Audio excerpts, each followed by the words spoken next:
जी मेरी slides visible है आप लोगों को? ये वो स्लाइड्स थी जिनकी हम डिस्कशन कर रहे थे अपनी नेटवर्क लेयर के बारे में, और देन वी टॉक कि नहीं हमें आईपी एड्रेसिंग के लिए थोड़ी सी ज़्यादा डिटेल में जानने की ज़रूरत है। And we move to a different chapter, हमने कंप्लीट कुछ रीडिंग और एक्सरसाइजेस की।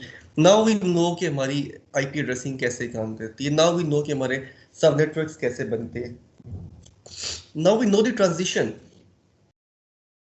कि कैसे हम क्लासफुल एड्रेसिंग से क्लासलेस एड्रेसिंग की तरफ जाना शुरू हो गए, और कैसे हम किसी भी क्लास नेटवर्क से छोटे या बहुत से छोटे नेटवर्क को मिला के क्लास नेटवर्क बना सकते हैं।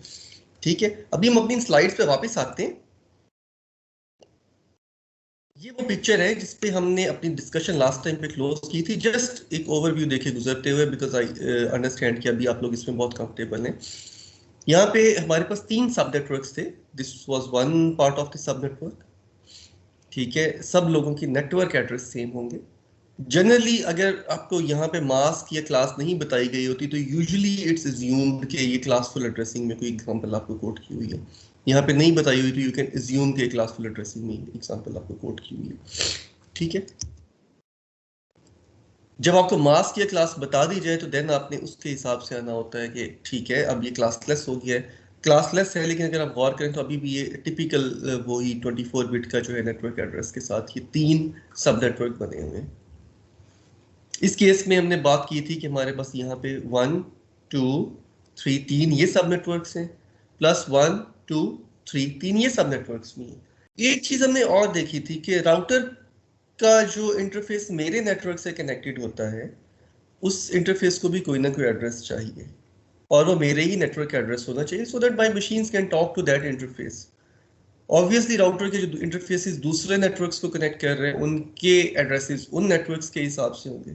फिर एक और चीज़ हमने एग्री की थी जब हमने आईपी एड्रेसिंग की दूसरी लेक्चर्स वगैरह देखे कि यूजुअली ये इंटरफेस आईपी बेस्ड इंटरफेस होंगे, लेकिन लाजमी नहीं आईपी बेस्ड हो सकता है ये किसी और कम्युनिकेशन स्टैंडर्ड के ऊपर चलता हो कोई इंटरफेस हो। ये दोनों राउटर्स जो है अपने आप को किसी अलग मैकेनिज्म से कनेक्ट कर रहे हैं, और ये बिल्कुल पॉसिबल भी है, और नेटवर्क में ऐसी बहुत सी एग्जांपल्स एग्जिस्ट भी करती हैं। ठीक है, ये वो साइडर का हिस्सा था जिसको हमने स्टडी किया अपनी पिछले एक वीक के अंदर।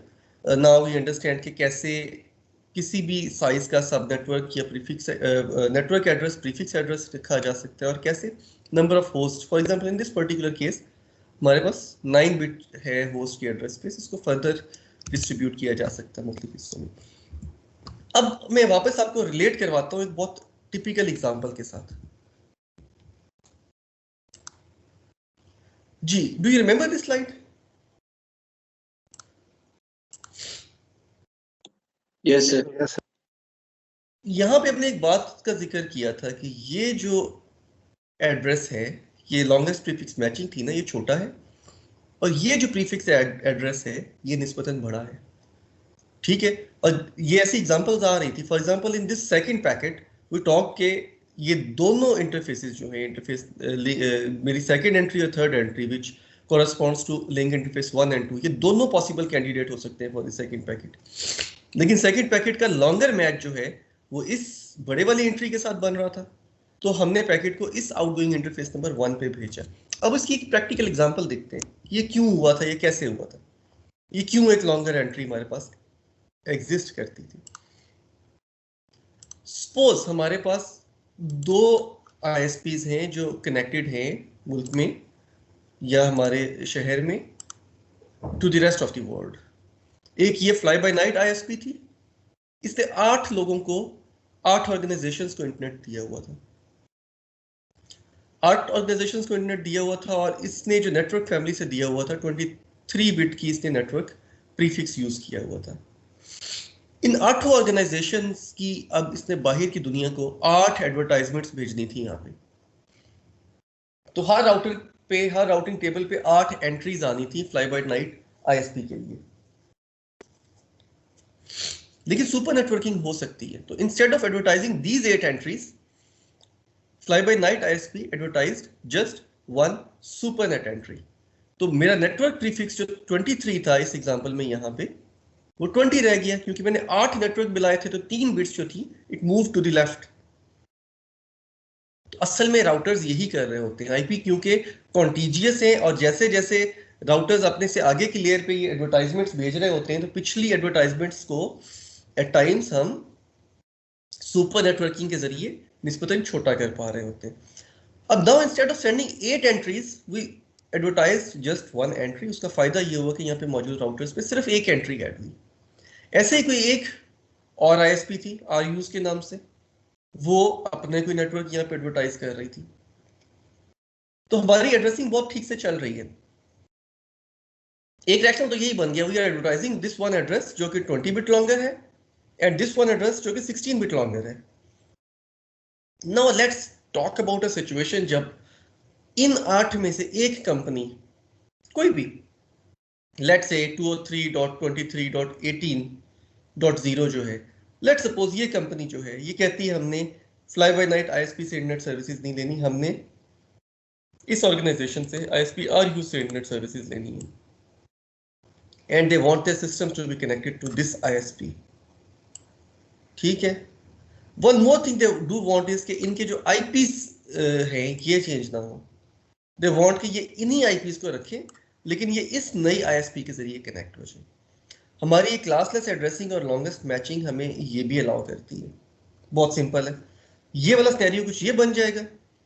हमारी ये जो ऑर्गेनाइजेशन थी इट मूव्ड हियर, ये वाला एड्रेस ऑलरेडी एडवर्टाइज था आरयूज आईएसपी की तरफ से. अब 2 ऑप्शंस थी. अब यहां पे 7 ऑर्गेनाइजेशंस हैं, 8 नहीं है.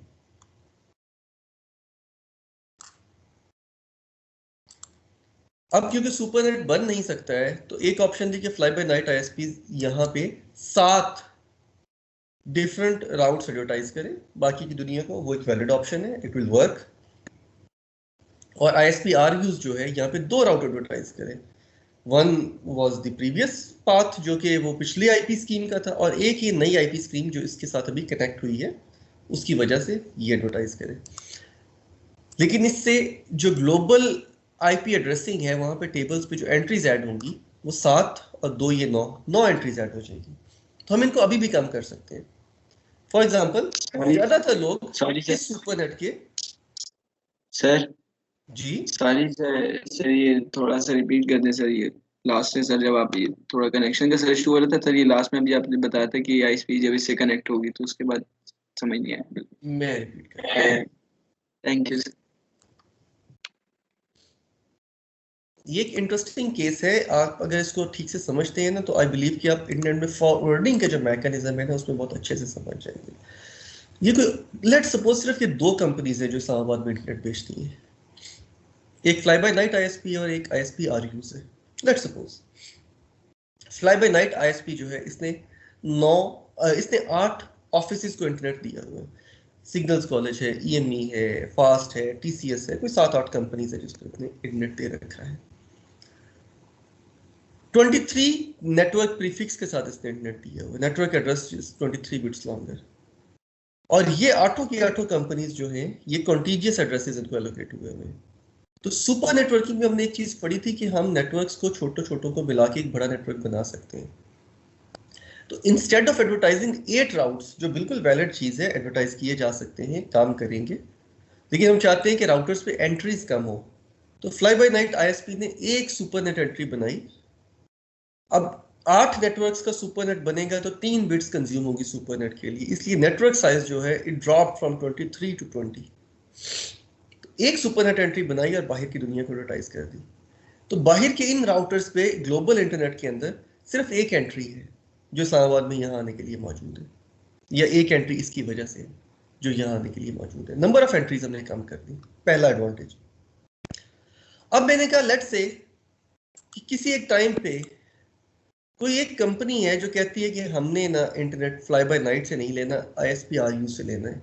वो आईपी स्कीम तो फ्लाई बाय नाइट की थी. Let's say this organization has actually purchased this IP scheme from fly by night.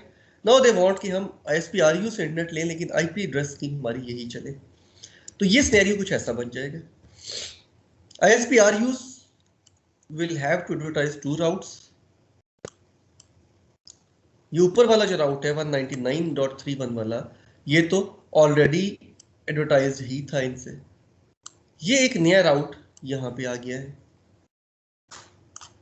तो ISP-RU अब 2 राउट एडवर्टाइज कर रहा है to rest of the world, तो बाकी की दुनिया अब इन 2 राउट्स के बारे में सीख रही है। फ्लाई बाय नाइट के बाद के लिए अब 2 चॉइसेस हैं। एक चॉइस ये है कि ये साथ के साथ जो नेटवर्क्स हैं इनको अब अलग अलग एडवर्टाइज करें, क्योंकि अब सुपरनेट बन नहीं सकता। इन्हें 8 कॉन्टिजियस एंट्रीज चाहिए थी ताकि वो जो 3 बिट्स थी सुपरनेट बनाने के लिए यूज हुई थी, वो सारी की सारे पॉसिबल ऑप्शंस कॉम्बिनेशंस यहाँ पे इनके पास मौजूद हों। ठीक है, इसमें मेरा एक आपको टिप है, प्लीज इन एड्रेसेस में बाइट नंबर 20 से आगे आगे इन सारे एड्रेसेस को पेपर पे लिखिएगा बाइनरी फॉर्म में। यू विल नोटिस के जो बिट नंबर 20, 21, 22 है starting from 0 on the left side, उसके सारे कॉम्बिनेशन यहाँ पे फिल हो रहे हैं इस एग्जांपल में। इस एग्जांपल में एक कॉम्बिनेशन मिसिंग है, जो कि ये 18 वाला कॉम्बिनेशन मिसिंग है। अब ये सुपरनेट पूरा नहीं बन रहा, तो उसूलन तो फ्लाई बाय नाइट को चाहिए था कि ये अब यहाँ पे 7 एंट्रीज देती कि मेरे ये 7 नेटवर्क्स हैं जो रीचेबल हैं बाय माई सेल्फ। लेकिन इन्होंने ये किया कि इन्होंने अभी भी सुपरनेट ही की एंट्री दी। इससे फर्क सिर्फ ये पड़ेगा कि ये वाला जो नेटवर्क था 200.23.18.0, इसकी ट्रैफिक जो है वो हो सकता है कि इनको मिलना शुरू हो जाए, जबकि इस नेटवर्क की ट्रैफिक इनको नहीं मिलनी चाहिए थी। ये बात नहीं होना चाहिए था। इस नेटवर्क की ट्रैफिक इनको मिलनी चाहिए थी, ये होना चाहिए था। Let's suppose fly by night ने ये पाथ एडवर्टाइज कर दिया और ISP-RUs ने ये 2 पाथ एडवर्टाइज कर दिए, ये 3 पाथ एडवर्टाइज हो गए यहाँ पे बाहर के इंटरनेट पे। अब यहाँ के किसी राउटर के पास कोई एक पैकेट आता है, ये अपना फॉरवर्डिंग टेबल कंसल्ट करते हैं। लेट्स से पैकेट जो है इस नेटवर्क का है, इस नेटवर्क के लिए यहाँ पे एक ही एंट्री होगी जो कि ये है। ठीक है, ये पैकेट ठीक से फॉरवर्ड होगा। नाउ लेट्स सपोज पैकेट जो है इस नेटवर्क का है। अब इस नेटवर्क के लिए यहाँ पे 2 एंट्रीज होंगी, एक एंट्री यहां से आई होगी, एक एंट्री यहां से आई होगी। वैलिड एंट्री ये वाली है, ये वाली एंट्री इनवैलिड है। व्हाट इफ आई क्लेम कि पैकेट जो होगा ये राउटर बाय डिफॉल्ट इधर ही फॉरवर्ड करेगा ISP-RU को? How many of you actually agree और डिसएग्री? अगर मैं क्लेम करूं कि पैकेट जो होगा वो यहीं पे आएगा, इधर नहीं जाएगा, how many of you actually agree? चलिए मैंने क्लेम किया कि पैकेट यहीं पे आएगा, ISP-RU को ही मिलेगा, इस नेटवर्क का पैकेट 200.23.18 का पैकेट मैंने क्लेम किया कि इसी नेटवर्क को मिलेगा। Can any one of you please try coming up with a rational कि क्यों? मैंने रैशनल अभी आप लोगों को शो किया है सर, लॉन्गेस्ट प्रीफिक्स की वजह से। लॉन्गेस्ट प्रीफिक्स मैच की वजह से आपका जो लॉन्गेस्ट मैच का टेबल था, इफ यू रिमेंबर, तो वहां पे अब 2 एंट्रीज आ गई हैं। एक 20 बिट लॉन्गर आ गई है विच इज दिस वन, एक 23 बिट लॉन्गर आ गई विच इज दिस वन। तो उस एक सब नेटवर्क के लिए हमेशा ये लॉन्गेस्ट मैच ये वाला क्लिक कर जाएगा और बाकी के नेटवर्क्स के लिए हमेशा 20 बिट का मैच क्लिक करेगा। तो लॉन्गेस्ट मैचिंग हमें ये अलाउ करती है कि हम अपने नेटवर्क्स में थोड़ी एंट्रीज के साथ वैसा ही डेटा मॉम क्लास ले रहे हैं। I am sorry sir, mike on रहेगा जी। Any questions on that?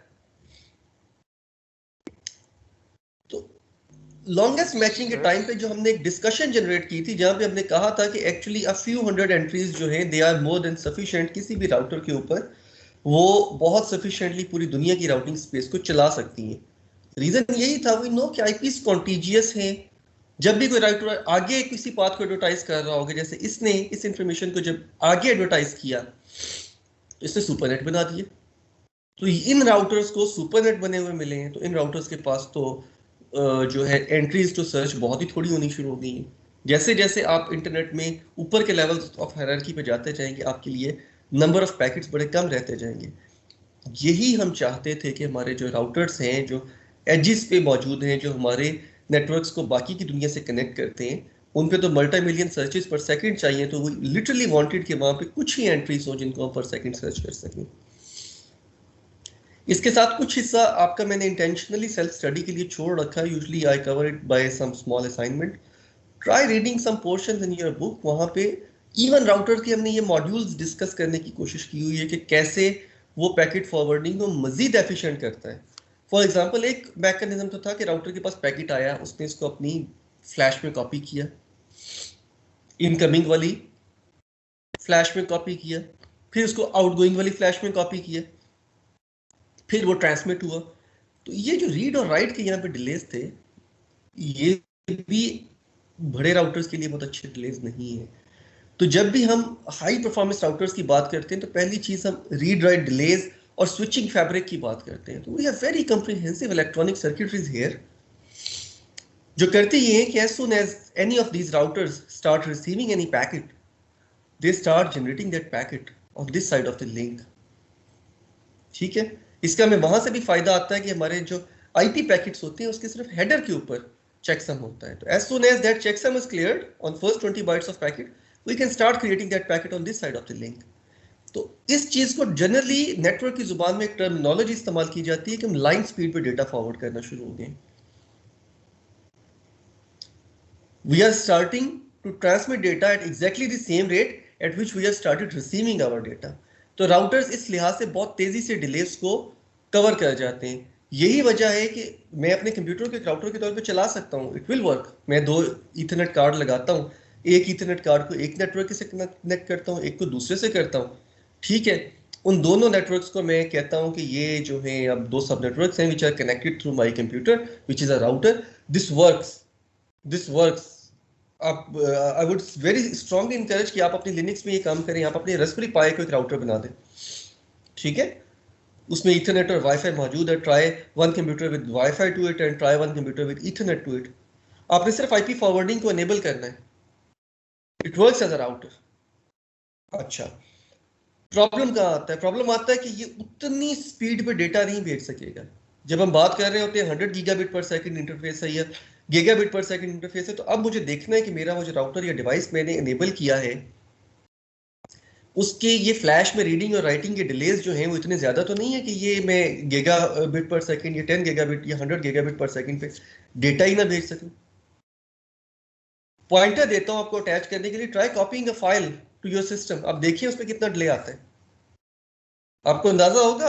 आपको कुछ बहुत अच्छी जो है सिस्टम्स के ऊपर भी आपको कुछ 100 मिली एमबी से ज्यादा डेटा रेट नहीं मिल रहा होता। ठीक है ना, तो वो आपके जो अपने रीड और राइट के डिलेज हैं वो हिंडर कर रहे होते हैं। इसी वजह से राउटर्स के बारे में कहा जाता है they are specialized equipments.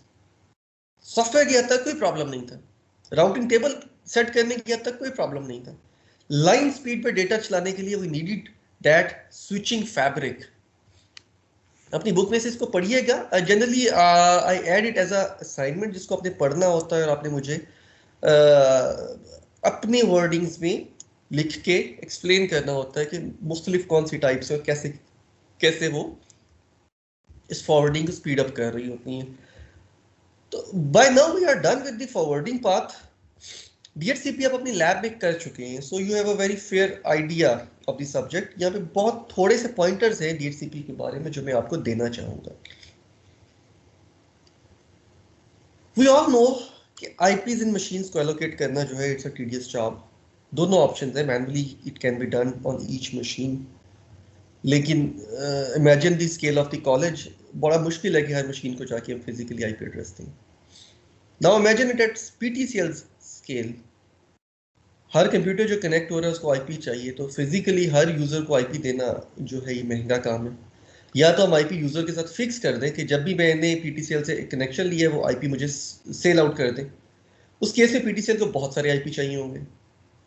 What PTCL wants is कि वो let's suppose 10,000 IPs परचेज कर लें बिकॉज दे फील कि किसी भी टाइम पे 5,000 से ज्यादा लोग ऑनलाइन नहीं होते, तो जो भी ऑनलाइन आए उसको उन 10,000 में से कोई एक फ्री IP जो है एलोकेट कर दिया करें।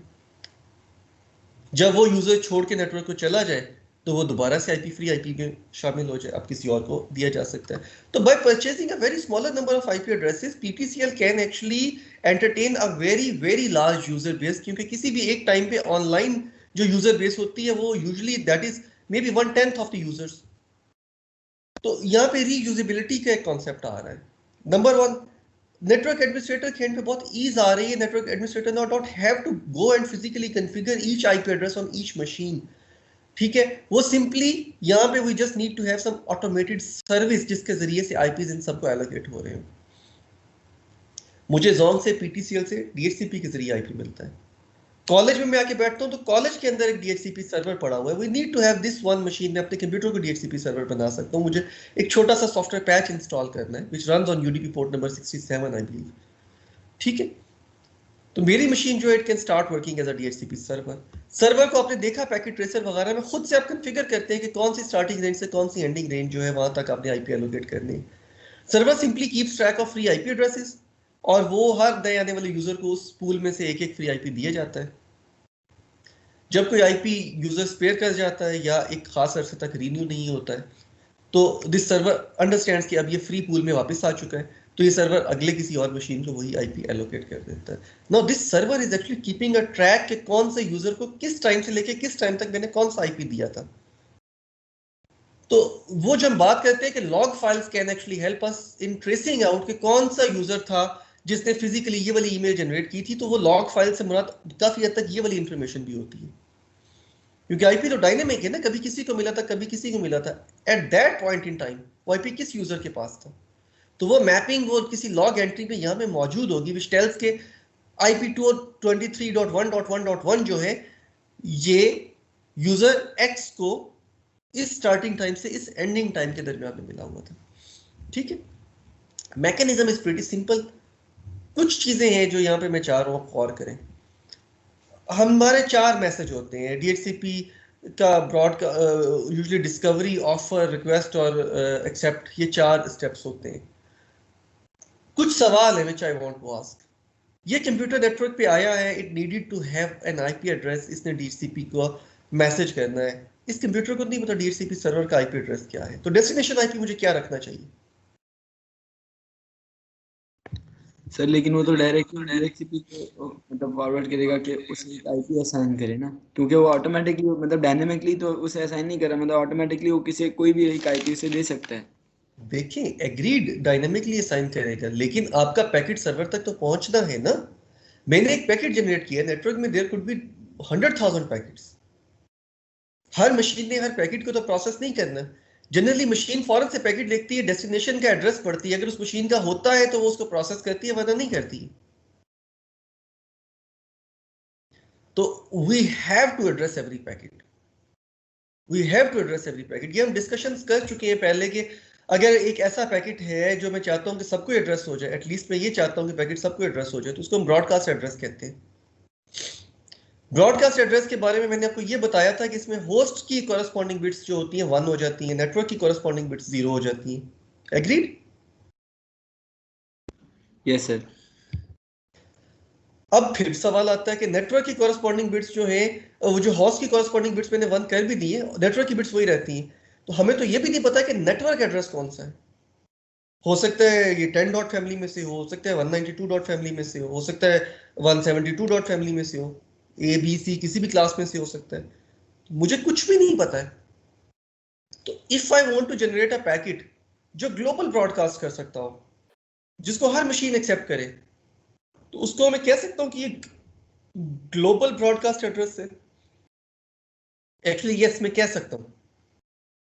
ठीक है, तो ग्लोबल ब्रॉडकास्ट एड्रेस हमेशा ऑल वंस होंगे, 32 वंस, दैट मेक्स 255.255.255.255। अगर मैं इस डेस्टिनेशन आईपी पे पैकेट भेजता हूं तो आइडियली ग्लोबली हर कंप्यूटर को मिलना चाहिए। ऑल्दो क्योंकि इस तरह के आईपीज जो है इनके साथ फ्लडिंग का और नेटवर्क में मौजूद अटैक्स का और ट्रैफिक के बढ़ जाने का खतरा होता है, तो राउटर्स सिक्योरिटी पर्पसेस की वजह से इन नेटवर्क्स इस तरह के पैकेट्स को अपनी ट्रैफिक नेटवर्क से बाहर जाने नहीं देते। लेकिन ये वैलिड आईपी है। If I send any packet at destination IP 255.255.255.255, तो ये पैकेट जो होगा ये नेटवर्क में मौजूद तमाम की तमाम मशीन एक्सेप्ट करेंगी, क्योंकि इसमें सारे ही होस्ट की बिट्स 1 है। कोई भी मशीन तो फौरन से ये देखती है ना जो पैकेट आया उसमें होस्ट की बिट्स 1 है। फॉर ऑल 255 होस्ट की बिट्स कोई भी होगी वो 1 ही होगी। every machine will actually accept that packet. पहला पॉइंट हो गया। अब दूसरा पॉइंट आता है, जब मैंने पैकेट भेजा था मुझे सोर्स आईपी भी तो बताना है। नेटवर्क हेडर इज देयर, मुझे सोर्स आईपी में कुछ ना कुछ तो लिखना है, तो सोर्स आईपी क्या होना चाहिए?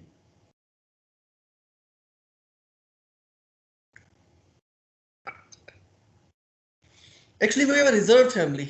जब भी कोई मशीन ऑन होती है तो इट स्टार्ट्स ऑन विद 0.0.0.0। तो यही हो रहा है, मेरी मशीन ने 0.0.0.0 सोर्स आईपी और 68 सोर्स पोर्ट नंबर जो कि डीएचसीपी क्लाइंट का पोर्ट नंबर होता है। इसका मतलब ये है कि हर वो मशीन जो डीएचसीपी पे आईपी ले सकती है उसके अंदर डीएचसीपी क्लाइंट का जो प्रोसेस है वो बिल्ट इन है। आप अपनी विंडोज की सर्विसेज वगैरह पे जाइएगा, if you can manage to find it, I think मिल जाता है आराम से, तो डीएचसीपी क्लाइंट को डिसेबल कर दीजिएगा। इसके बाद नेक्स्ट टाइम पे ट्राई फाइंडिंग योर आईपी आपको नहीं मिल रहा होगा, you will have to enable it again, फिर जाके आपको मिलेगा आपका आईपी जो है डीएचसीपी सर्वर के जरिए। तो सोर्स आईपी ऑल जीरोस ये रिजर्व्ड है, कोई भी मशीन आएगी वो इसी सोर्स आईपी के ऊपर स्टार्ट होगी। इसके बाद this machine will find out के इसको डीएचसीपी का जो एड्रेस है वो क्या मिलता है। Destination IP all 255 all ones actually, ताकि हर मशीन इसको एक्सेप्ट करे। ये पैकेट एक्सेप्ट तो सबके पास होगा, लेकिन जब ये ट्रांसपोर्ट लेयर पे पहुंचेगा तो पोर्ट नंबर 67 सिर्फ डीएचसीपी सर्वर पे ओपन होगी, बाकी मशीन्स पे ओपन ही नहीं होगी। तो बाकी मशीन्स पे ये पैकेट ट्रांसपोर्ट लेयर पे जाके डिस्कार्ड हो जाएगा, डीएचसीपी सर्वर पे ये पैकेट पहुंचेगा। ठीक है, your IP address is the field जिसमें मुझे सर्वर बताएगा कि आपको मैं क्या आईपी एड्रेस दे सकता हूं।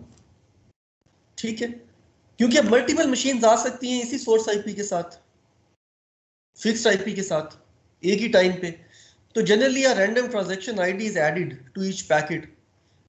तो इस आईपी एड्रेस की रिक्वेस्ट के अंदर जो ये ट्रांजैक्शन आईडी है, दिस प्लेज अ की रोल, ये यूनिकनेस आइडेंटिफाई करवा रही है ताकि कंफ्यूजन क्रिएट ना हो। नाउ सर्वर टेल्स कि मेरा सोर्स आईपी ये है,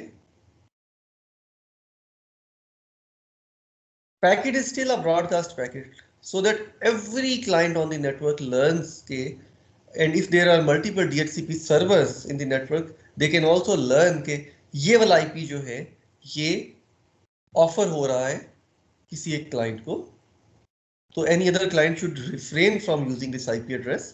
अभी IP फाइनल नहीं हुआ है, सर्वर ने सिर्फ ऑफर की है।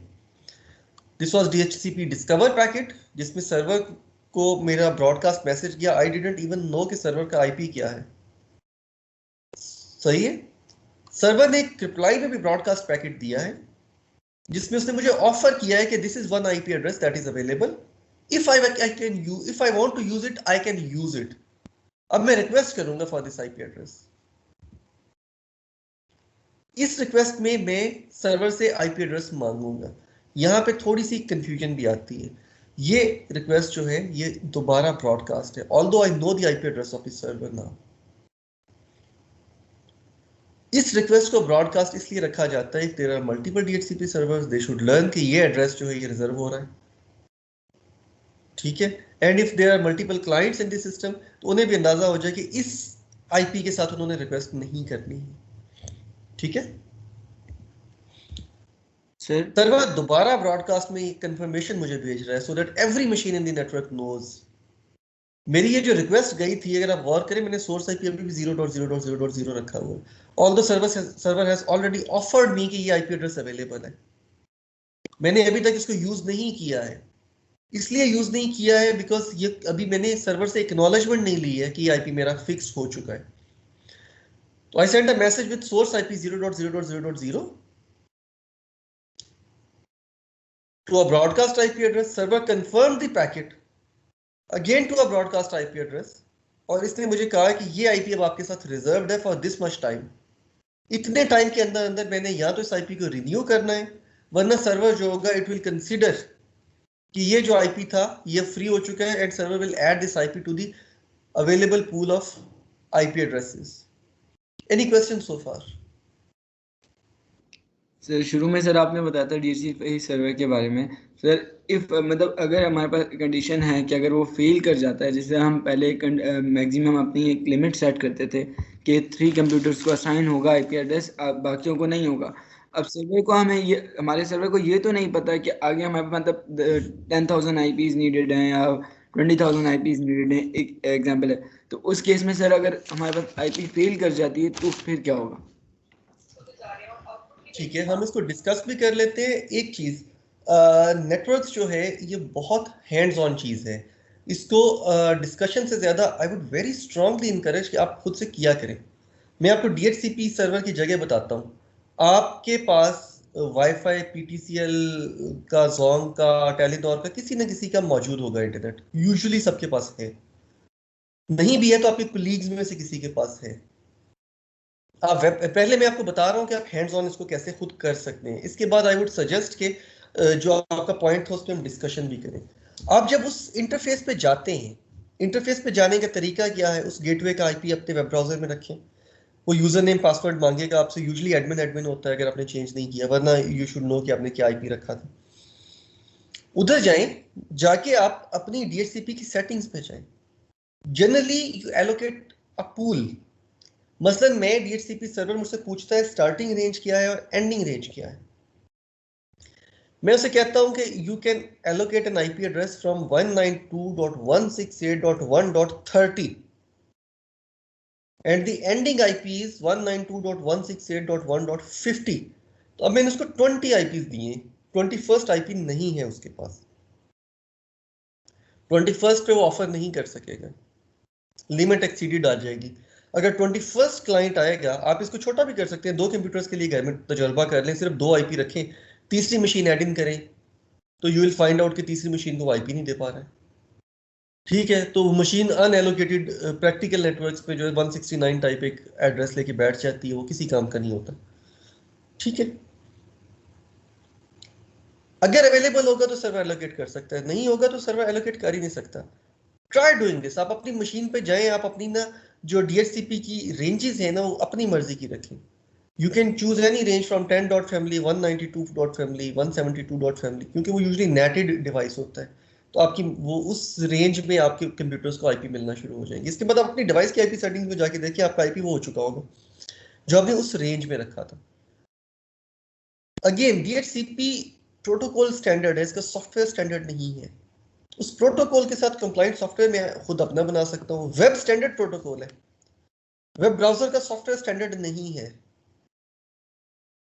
क्रोम, फायरफॉक्स, इंटरनेट एक्सप्लोरर मुख्तलिफ तरीकों से काम करते हैं। कुछ चीज़ों में कितने साइमल्टेनियस कनेक्शन खोलने हैं, ये स्टैंडर्ड में तो बात नहीं है ना। You can open simultaneous connections, ये अलाउड है। ठीक है, जावास्क्रिप्ट कैसे चलानी है, सिक्योरिटी कैसे इन्फोर्स करनी है, वो चीज़ें हर सॉफ्टवेयर की अपनी हैं। तो मुख्तलिफ DHCP के जो client side software, sorry server side software हैं, वो इस तरह की कॉन्फ़िगरेशंस अलाउ करते हैं। Many of the DHCP server side softwares allow कि आप बाज IPs फिक्स कर दें। मसलन मैंने अपने वाईफाई के ऊपर हो सकता है अपना IP फिक्स कर रखा हो। लेट्स से मैं कहता हूं कि मेरे वाईफाई पे मेरा IP जो होगा वो होगा 192.168.1.77। तो मैंने सिंपली एक मैक एंट्री दी हुई है कि जब भी ये वाला कंप्यूटर, इस मैक वाला कंप्यूटर आएगा, आपने उसको 77 ही एलोकेट करना है। तो वो रिजर्व्ड IP की लिस्ट हो जाती है कि किसको कौन सा IP मिलना है। So every time U turn on that particular machine, उस मशीन को वही IP मिलता है, वो IP किसी और को नहीं मिल रहा होगा। सही है, तो ये चीजें जो सॉफ्टवेयर के अंदर किसी फॉर्म में आप रिजर्व कर सकते हैं। Sir I hope that answers your question. मैंने इसको ज्यादा डिटेल में करने के लिए इसलिए कोशिश की कि आई डू वांट कि आप प्ले करें डिवाइसेस से। मैंने आज आपको 2 टास्क हैं, अगर आप वाकई में कंफर्टेबल फील कर रहे हैं नेटवर्क्स में तो you should try doing both. एक ये DHCP के साथ प्ले करने के लिए मैंने आपसे कहा है, एक मैंने आपसे कहा है रास्पबेरी पाई को अपने कंप्यूटर को try turning it into a router. Sir लेकिन इनके सर मैं I was just trying to ask that कि अगर इन केस अगर मेरा IP वो फेल कर देता है, जैसे अगर उसके पास लिमिट ही नहीं मौजूद कि मतलब इतनी connect to network, sorry sir, आप नेटवर्क पे कनेक्ट ही नहीं हो सकेंगे। सर वही अगर मेरा IP वो कनेक्ट कर ही नहीं रहा और मतलब उसके बाद IP एड्रेसेस ही नहीं है, तो सर इन सच केस में मैं अपना DHCP सर्वर से कैसे कनेक्ट करूंगा, मतलब डायनेमिकली कैसे कनेक्ट सर्वर से करूंगा? तो आप हमेशा कनेक्ट कर पा रहे हैं, DHCP सर्वर को आप मैसेज भी भेज पा रहे हैं, आपको रिप्लाई भी दे पा रहे हैं। ठीक है, लेकिन वो आपके पास, उसके पास क्योंकि अब फ्री IP ही नहीं है। ये ऐसा ही है कि मुझे बैंक अकाउंट खुलवाना है और मैं नेशनल बैंक में जाता हूँ और नेशनल बैंक कहता है कि इस शहर में हम 50 अकाउंट ही दे सकते थे, हमने दे दिए। तो I have no other option, मेरे पास अकाउंट नहीं होगा, मैं इंटरनेट नहीं यूज कर सकूंगा आपके इस पर्टिकुलर एग्जांपल में। इसी वजह से आईएसपीज इतनी बड़ी एड्रेस स्पेस परचेज करना उनकी मजबूरी होती है कि वो अपने क्लाइंट्स को एंटरटेन कर सके। पीटीसीएल से अगर आपने कभी इंटरनेट लिया तो एक कॉमन प्रॉब्लम वो आपको बताते हैं, आप उनसे इंटरनेट लेने जाते हैं, वो सारी R&D वो करने के बाद on the day of installation they tell you के हमारे पास वो जो यहाँ पे वो था नंबर ऑफ इंटरफेसेस थे वो तो पूरे हो चुके हैं, तो हम आपको एलोकेट ही नहीं कर सकते। This particular thing has happened to me twice. On the day of installation they told me कि ये हमारे पास एक्स्ट्रा इंटरफेस नहीं है, तो then you have no other option. अब ये चीज एज अ क्लाइंट आपके लिए प्रॉब्लम नहीं है, ये आईएसपी के लिए प्रॉब्लम है। They are losing business by that. If you are not able to use internet तो लॉस किसका हो रहा है? Yes you are not able to serve the internet, लेकिन लॉस आईएसपी का है, दे आर लूजिंग बिजनेस। ठीक है, तो ISPs should purchase a larger address space. Usually ये केस आता नहीं है, एड्रेस स्पेस इतनी बड़ी अवेलेबल होती है। ठीक है, इसके बाद हम नेटिंग को जब पढ़ेंगे तो हमें अंदाजा होगा कि हम इवन एक आईपी को भी बहुत से लोगों में शेयर करवा सकते हैं। ठीक है, लेकिन अगर डीएचसीपी सर्वर ने मुझे आईपी नहीं दिया तो इसका मतलब यही है कि मैं इंटरनेट यूज नहीं कर सकता, पहली बात। दूसरी बात, मैं मैनुअली आईपी एड्रेस एंटर कर सकता हूं। If I know the gateway address and the network mask and any free IP address, तो वो मैं मैनुअली जाके अपनी आईपी सेटिंग में एंटर करूंगा तो मेरा कंप्यूटर अभी भी काम करना शुरू हो जाएगा, क्योंकि कोई हार्ड एंड फास्ट गारंटी नहीं है कि मुझे डीएचसीपी की कहीं कोई स्टैंपिंग तो नहीं है ना कि वहां से आईपी मिला होगा तो मैंने जाना है, लेकिन वो चीज अनएथिकल होगी, वो नेटवर्क में प्रॉब्लम्स क्रिएट करना शुरू हो जाएगी।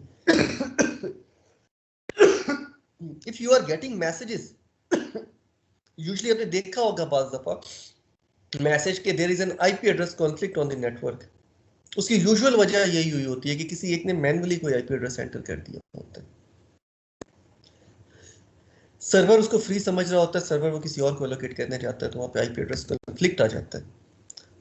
ठीक है, वो एक और प्रोटोकॉल है लिंक लेयर का, हम देखेंगे आर्प के नाम से।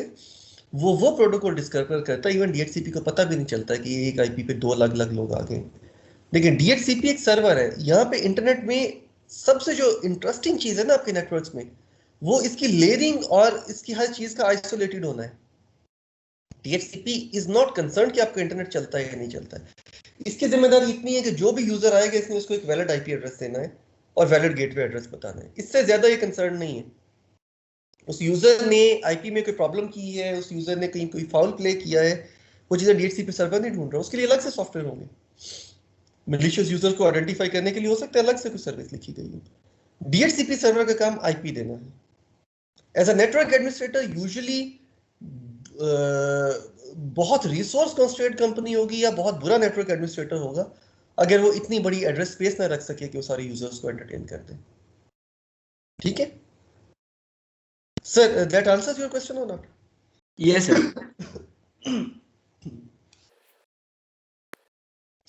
ये इसके बाद की डीएचसीपी की एग्जांपल है। यूजुअली डीएचसीपी का क्योंकि सर्वर साइड बहुत बड़ी नहीं होती, तो यूजुअली आपके जो इवन छोटे कमोडिटी से राउटर्स होते हैं उनके अंदर भी ये चीज़ इम्प्लीमेंटेड होती है। ये जो आपके जोंग के पीटीसीएल वगैरह के ये जो इंटरनेट डिवाइसेस हैं इनमें भी डीएचसीपी सर्वर इम्प्लीमेंटेड है। अब अपनी मशीन पे भी छोटा सा सॉफ्टवेयर इंस्टॉल करके you can turn it into a server. तो जब भी कोई मशीन नेटवर्क में आती है, इट क्रिएट्स अ पैकेट जिसकी एप्लीकेशन लेयर पे डीएचसीपी है। So this is more like an application layer protocol, although ये नेटवर्क की कोर सर्विस को ये एड्रेस कर रहा है, एड्रेस एलोकेट करने की, लेकिन हमने बात की थी शुरू में कि नेटवर्क में हम ज्यादा से ज्यादा चीजें एंड सिस्टम पे ले जाते हैं, तो वही took this service to end systems. इसने डीएचसीपी का पैकेट बनाया, यूडीपी का हेडर लगा, सोर्स पोर्ट 68 थी, डेस्टिनेशन पोर्ट 67 थी, आईपी का हेडर लगा, सोर्स आईपी 0 था, डेस्टिनेशन आईपी 255 था, ऑल 255। ये पैकेट जो है, this packet reaches to the UDP server, DHCP server. DHCP server sends back a reply give me the IP. ये 4 पैकेट एक्सचेंज होने थे, हमने इंटेंशनली स्किप कर दिया अगला हिस्सा, वो अज्यूम कि हमें आईपी मिल चुका है। ठीक है, इसके बाद now we can send packet to the global internet. I was expecting one more question जो नहीं आया। अगर इस नेटवर्क के अंदर यहाँ पे एक DHCP सर्वर डिप्लॉयड था, मैं एक और DHCP सर्वर यहाँ पे रख देता हूँ, क्या होगा? लेट्स से ये रेंजेस में दे रहा है IP 192 वाली में, और ये दे रहा हो IP रेंजेस में 10 डॉट समथिंग में, क्या होगा? सर लेकिन हमारा DHCP सर्वर जिससे कनेक्टेड है, जैसे राउटर से कनेक्टेड है, तो सर वो डिपेंड तो उसी पे करेगा ना। वो अगर वो दूसरा DHCP सर्वर कनेक्टेड ही नहीं होगा तो फिर उस कैसे होगा? देखिए, you are not getting that point. Network बहुत इंटरेस्टिंग है अगर आप उसकी एसेंस को पकड़ो। There is nothing like connectivity IP layer में। कॉल सेटअप नहीं है आईपी लेयर में। तो what do you mean by connected? By connected we mean at IP layer के अगर मैं पैकेट भेजता हूं और उस राउटर तक पहुंच जाता है तो दैट मीन्स कि मैं कनेक्टेड हूं। तो हियर अज्यूम कर लें कि सिर्फ ये वाला नेटवर्क है on this right hand side. Assume कर लें सिर्फ यही लोग हैं और कोई नहीं है लोग यहाँ पे, सिर्फ ये नेटवर्क है। ठीक है, ये राउटर था या इसी जगह पे कोई एक DHCP सर्वर है जो कि वैलिड DHCP सर्वर है। मैंने एक शरारत की है, मैंने यहाँ पे अपना एक DHCP सर्वर रख दिया।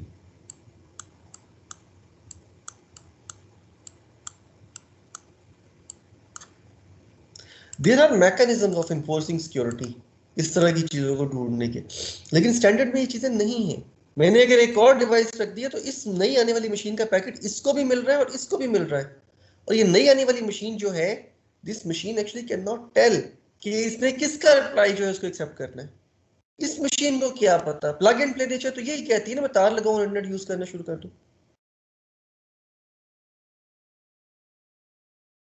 And this is how malicious people, this is how attackers actually benefit from users। एक यूजर गया किसी पब्लिक जगह पे, उसने जाके इंटरनेट केबल कनेक्ट की, जो एक्चुअल वैलिड सर्वर था वो ये वाला था, वहीं पे ये भी एग्जिस्ट करता था, ऑफर इससे भी आ गई, इस मशीन ने इत्तेफाक से इसकी ऑफर एक्सेप्ट कर ली, और इसने जो इसको सेटिंग्स बताई हैं उनके जरिए यहाँ पे इसी के पास पड़े हुए किसी गेटवे के जरिए ये मशीन जो है बाहर की दुनिया तक जा रही है। तो ना चाहते हुए भी मेरे कंप्यूटर ने एक मलिशियस नेटवर्क में अपने पैकेट भेजने शुरू कर दिए। Although every service is also protected, Facebook ने अपनी सिक्योरिटी के मैकेनिज्म लगाए हुए, YouTube ने अपने लगाए हुए, बहुत सी सर्विसेज मेरी इंपैक्ट नहीं हो रही होंगी अभी भी, लेकिन मैं एक और नेटवर्क का हिस्सा बन गया हूँ जो कि डिप्लॉय किया गया था यहाँ पे अटैक क्रिएट करने के लिए। कनेक्टेड से मुराद कुछ नहीं है आईपी लेयर में। ट्रांसपोर्ट लेयर में कनेक्टिविटी का कॉन्सेप्ट है कि मेरी सॉकेट बाइंड हुई है, मैंने पैकेट भेजा था कनेक्ट का, तो वो सर्वर ने एक्सेप्ट किया है उसको, ठीक है ना, दैट मीन्स के कनेक्टेड। नेटवर्क लेयर में कनेक्टेड से मुराद तो इतना है कि मैंने पैकेट भेजा उधर पहुंच गया तो वो कनेक्टेड है। जैसे UDP है, पैकेट पहुंच गया तो वो कनेक्टेड है। तो ये मशीन भी उतनी ही कनेक्टेड है नेटवर्क में, ये वाला सर्वर, जितना ये वाला सर्वर कनेक्टेड है नेटवर्क के अंदर। Are you getting my point sir? Yes sir. तो जो अमूमन नेटवर्क में अटैक्स हो रहे होते हैं वो इस तरह की चीजों की वजह से भी हो रहे होते हैं। तो जनरली जो बेहतर यूजर्स होते हैं, जो थोड़े से हैंड्स ऑन हो चुके होते हैं या सिक्योरिटी मैकेनिज्म्स को पढ़ रहे होते हैं, generally they keep an eye on these kind of things. कभी कभार हो सकता है मैं अपनी आईपी सेटिंग्स देख लेता हूँ कि मुझे क्या आईपी मिल रहा है, मुझे कहाँ से मिल रहा है, ठीक है। बहुत फ्रीक्वेंट जगहों पे हो सकता है मैं अपने फ्रीक्वेंट और ऐसी जगह जो पब्लिक इंटरनेट में डील करती है, हो सकता है मैं इन पैकेट्स को भी कभी कभार चेक कर लेता हूँ कौन से पैकेट्स आ रहे हैं, मैं इग्नोर भी कर देता हूँ। अब यहाँ पे यूजेज के ऊपर भी डिपेंड करता है। जनरली मेरी यूजेज में मैं फील करता हूँ कुछ ऐसा है ही नहीं जिसके लिए मुझे सिक्योरिटी की जरूरत है। मैंने बैंकिंग ट्रांजेक्शन्स करनी नहीं है अपने सिस्टम से, I can choose to ignore certain things. मैंने बैंकिंग ट्रांजेक्शन्स करनी है अपने सिस्टम से, then I will make sure कि ये सिक्योर रहे। इट डिपेंड्स, ये मेरी अपनी डेफिनेशन हो, लेकिन एज अ आईटी प्रोफेशनल हमें इन चीजों का अंदाजा जरूर होना चाहिए कि कहाँ कहाँ पे कौन कौन से लूज एंड्स हैं। There can be as many DHCP servers as you want in the network, लेकिन वो प्रॉब्लम क्रिएट कर देंगे। अगर वो सेम रेंज में से आईपी नहीं दे रहे हैं ना फ्री वाले, तो प्रॉब्लम हो जाएगी। नेटवर्क में कुछ लोग किसी और आईपी एड्रेस स्कीम पे बैठे होंगे, कुछ लोग किसी और आईपी एड्रेस स्कीम पे बैठे होंगे, और यूजुअली हॉस्टल्स वगैरह में लोग शरारतें करने के लिए ये कर देते हैं, लेकिन obviously this machine can be at least trace down कि किस जगह से इसके पैकेट जनरेट हुए थे। अब वो जगह अगेन जीपीएस तो नहीं, that interface would be the place, कौन से इंटरफेस से ये पैकेट आए थे। ठीक है, उससे काफी हद तक आइडेंटिफाई हो जाता है कि ये वाली मशीन जो थी मलिशियस मशीन हो सकती थी। You have to be very careful about choosing these things। इसी वजह से बाज आईपी सेटिंग्स में IPv4 वगैरह में मशीन्स आपको अलाउ कर रही होती है प्रेफर्ड रेंज चूज कर लें। इन दैट पर्टिकुलर केस अगर आपको मल्टीपल DHCP के ऑफर्स मिले तो आप अपनी प्रेफर्ड रेंज जो है उसमें से जाके DHCP को यूज कर सकते हैं। Any questions? यूजुअली आपके ISP ने कोई एक नेटवर्क परचेज किया होता है। फॉर एग्जांपल ये कोई एक ISP थी जिसने ये बड़ा सारा नेटवर्क परचेज किया। ये होस्ट इसके पास हो सकते हैं, 20 बिट की नेटवर्क एड्रेस स्पेस है, ये एड्रेस इसने लिया है, तो इसका मतलब है 2⁻12 होस्ट इसके पास 2048 के करीब होस्ट जो है वो इसके पास हो सकते हैं। सॉरी 4000 अराउंड 4000 होस्ट हो सकते हैं। अब इसने मजीद सब नेटवर्किंग कर दी, इसने 7 कंपनियों को यही इंटरनेट बांट दिया, तो ये सब नेटवर्क बन गए 7 डिफरेंट मुख्तलिफ लोगों को इसने दे दिए।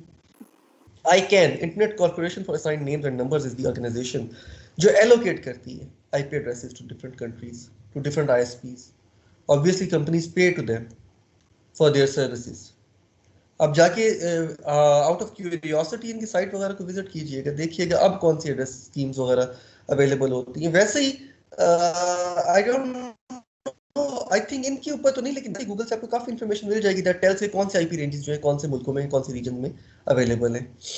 ठीक है, netting is the next topic जिसको हम अपने अगले लेक्चर में डिस्कस करेंगे। ये वो हिस्सा है जहाँ पे हम बात करेंगे कि कैसे हम एक प्राइवेट IP को एक पब्लिक IP के ऊपर मैप करके अपनी कम्युनिकेशंस को चला सकते हैं नेटवर्क में। एनी क्वेश्चन सो फार और we can like close our lecture.